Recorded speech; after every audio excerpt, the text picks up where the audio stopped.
Cermin bertanya, siapa kau dalam bayangan? Aku menjawab perlahan, sisa sebuah harapan. Semua janji hilang bersama perjalanan. Tinggalkan hati penuh dengan penyesalan. Surat lama masih penuh lipatan. Setiap ayat jadi beban ingatan. Dawat pudar di mama zaman, tapi luka hidup dalam perasaan. Aku berbicara dengan kesunyian, seolah sunyi beri jawaban. Bila dunia hilang semua perhatian, tinggal nafasku jadi teman. Aku jatuh bukan kerana kegagalan, tapi percaya pada semua ucapan. Kini aku bangun bina kekuatan dari serpihan hati yang berselerakan. Monolog dalam pikiran, tak siapa dengar jeritan perlahan. Soliloquy dalam kesepian, aku bertahan walau kehilangan.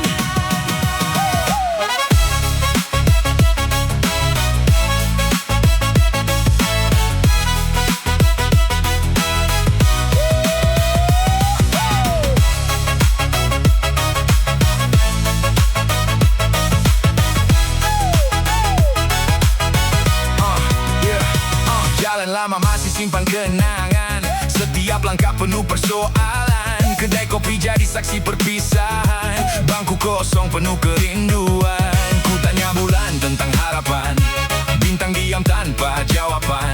Lampu kota terus beri pandangan, tapi hati masih dalam kegelapan. Setiap lirik jadi rawatan, setiap rima jadi kekuatan. Air mata jadi pengajaran, sampai luka hilang perlahan. Aku tak mau hidup dalam bayangan. Masa depan perlukan keberanian. Kalau rebah itu satu ujian, bangkit semula ialah kemenangan. Kalau malam masih mau menguji, aku tetap berdiri.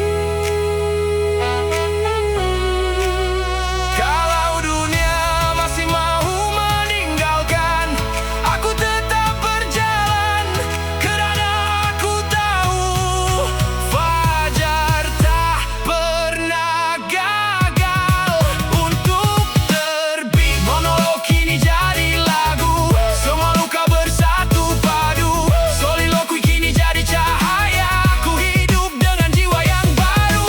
Dari gelap menuju terang, dari rebah kini ku menang.